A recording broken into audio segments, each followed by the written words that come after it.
Alright guys, welcome back to your channel MathSense. The video that we're going to start with today is called Basic Squares and some that we must know. Okay, these are some that you might want to memorize. And up to now, you should pretty much have these left row memorized, which is all the way to 12.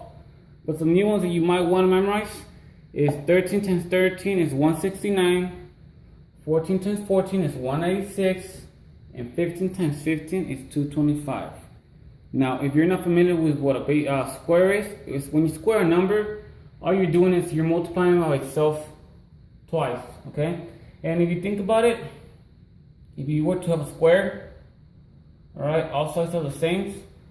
So if you want to get the square area, you gotta multiply whatever the size is times the other side, okay? So if you have 13, the other side should be 13. So 13, the square of 13, it's going to be 169, okay? That's just another way to think about it. However, I do want to go over something else. Alright, as we go off through, school, we learned that subtraction is the opposite of addition. Multiplication is the opposite of division. And now, we have a number squared, okay? So I'm just going to put n for number. And when we square this number, the opposite of this is the square root of that number, okay? So, how does this go? When we multiply a number by 3, and then after that we divide it by 3, we're back to get the same number, right? So we have an n times 3, and this is just an example. If you were to have an n times 3, and then you divide it by 3, you're going to get back the n, right? If you have n, and then you add 3, and then you subtract 3, you're going to go back to n, right?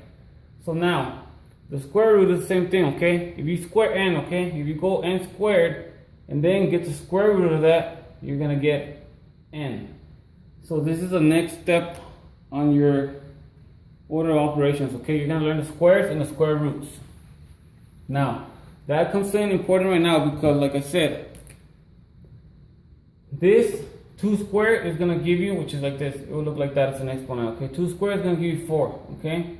The opposite of that will be finding out the square root of 4, which is 2. Okay? Let's do the next one, just so we can kind of get the hang of it. Okay? The next one will be 3. 3 squared, and this is another format to write it, okay? 3 squared means that we're going to multiply this number 2 times, which is the same thing as 3 times 3, which is equal to 9. Now, if we go the opposite way, it's going to be the square root of 9 equals 3. Alright, and we can keep going on forever like this. You just got to be able to find out any two numbers that you want to multiply, okay? But they have to be the same. So you can even do 16 times 16, you know? But in this case, we're going to go all the way to 15. So we're to do 15 times 15, or 15 squared is equal to 225. Now, the square root of 225 is going to be 15. Now, many of my students ask me why this is important. One of the reasons that I like to give them, well, first off, you will have to learn your rules of divisibility. It makes it easier. But it also helps when you're trying to find the factors of numbers, okay? Because every time I ask them, they cannot give me a certain answer, okay? They cannot tell me, okay, for example, let me say we have the factors of 48, all factors of 48. I tell them, I'm a student, when do you know, and this is my question directly to them, when do you know that you can stop checking for factors for 48? Well, this right here comes in handy. If you know all these squares, what you can do is, and I always tell them to go one up, because that assures that they got all the factors, okay? So we're going to check for all the factors starting at 1, and of course, if you have 1, you got to multiply by 48, and I tell them to start like that, okay? You're going to start from the smallest to the biggest, okay? And the reason why I tell them to do that is so they don't miss any factors. The next step is, that this comes in handy, is we're going to go down the answers, okay? Just the answers. So we got a 1, a 4, a 9, 16, 25, 36, 49. Boom. Right there. We just went over the 48. So, if you're listing all the factors for 48, this is a smart way to know that you got all of them, okay? So we got to go at least from 1 to 7. So we're going to check all the numbers starting at 1 all the way to 7, okay? And of course, for every number that you find here, for example, I know that 2 goes into 48, okay? and I know that you gotta multiply this by 24, okay? So we're gonna check 1, right? But we're also gonna check 2, and as we check 2, we know that you have to multiply 2 by something to get 48, and that something is 24. The next step is 3. Now my rule for those that don't know it, the rule of divisibility for 3, and I'm just gonna go over it real quick for this number, is you separate the digits, okay? So you have a 48, which is composed of 4 and an 8. So you separate them.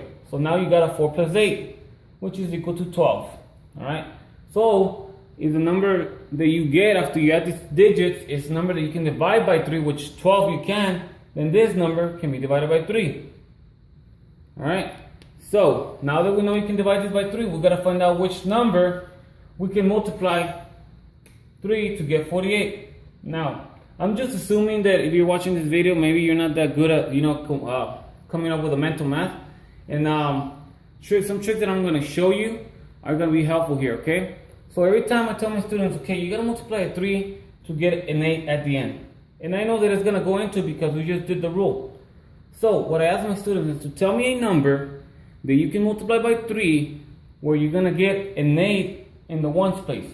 And I'll give you the basic scenario. Okay, we're going to start from the beginning. 3 times 1 is 3. 3 times 2 is 6. 3 times 3 is 9. 3 times 4 is 12. 3 times 5 is 6. 3 times 5 is 15. And 3 times 6 is 18. As you can see, when you multiply 3 times 6, you get a number that has an 8 at the end, okay? But of course, we know that 3 times 6 is 18, it's not 48. But we do know that when you multiply by 6, you get an 8 at the end, right? So that's what we want. So a good guess of what will give you 48 will probably be the next one, right? Which is 16. Now, if you do 3 times 6, it's going to give you 18. If you do 3 times 10, it's going to give you 30. 30 plus 18 gives you 48. So your next one in line will be 16 right here. And as you can see, we're moving towards the middle. Now, the next number on the line is 4. Now, the rule of divisibility for 4 is going to be that if the last 2 digits can be divided by 4, then the whole number can be divided by 4. But in this case, we got a number that's only 2 digits, okay, which is 48. So, can 48 be divided by 4? Think about your tens, okay? Tens and fives. I always tell my students to remember the tens and fives, right? If you multiply 4 times 10, you get 40. How many 4s do you need after that to get 48? 2 more 4s. So we know that you're going to multiply this by 4, and then this is probably going to be multiplied by 12, okay? Now we got to keep going all the way till we get to 7. So now we get the next number coming up, okay? We're going to go over 5s. Now the rule for 5s is that if the number doesn't end in a 5, it's not going to be divisible by 5. So we know that this one cannot be divided by 5. Then we're going to go to our next number. We're going to go to 6. Can that number be divided by 6? Okay, so the rule is for 6 that if the number can be divided by 2 and 3, then it can also be divided by 6. In this case, we already know that 2 and 3 can be divided. So now that we know that 6 can also go into it. Alright, so 6, and if you know your multiplication of 6, you know 6 times 8 gives you 48. And you're done with all these factors, and you know that you're 100% correct because you're going to check all the way to 7, and 7 times 7 gives you 49. Which does not make it a factor of 48. So I just got all the factors of 48 and I'm sure of it. And that's why I always ask my students. They got to be sure of their answer. Alright, so these are the perfect squares. Alright, that you must want to remember if you're around the grade level of 8th grade. Or anything above that. Okay, so now the next step that I want to cover that's going to kind of go into the next video is that anything that doesn't fall within these perfect squares is going to be an irrational number, okay? And by that I mean that, for example, you got the square root of 1, which is going to be equal to 1, as you can see right here, right? Because 1 squared is the same thing as 1. 1 times 1 equals 1, right? Now, if you have, for example, the square root of 2, the square root of 2 is going to be an irrational number because there's no such a thing. So the square root of 2 is going to look something like this. 1.4142 1, 3, 5, 6, and it just keeps going on forever. So any square root that you're trying to get of a number that does not look like one of these answers, 1, 4, 9, 16, 25, 13, 49, 64, 81, 100, any of those answers that do not look like this, what the answer is right here, it's not gonna have a perfect square, okay? That's why these basic squares are very important to remember, okay? Another example, let's go to the next number. Do you know the square root of 3? Is there such a thing as a square root of 3 right here? The square, for example, right here, you got the square root of 4 will be equal to 2 because 2 squared is equal to 4, right? Square root of 3, you cannot find two numbers but they are the same, then you can multiply to get that. And the square root of 3 looks something like this. Alright, 1.73205. And it just keeps going on forever. Now, I really don't want to go into the next video. I want to go ahead and I'm going to go ahead and wrap it up here. But these are some of the basic squares that you want to remember. I already showed you one of the reasons why you might want to remember those perfect squares. You know, when it comes to factoring, you have to know when you can stop looking for factors.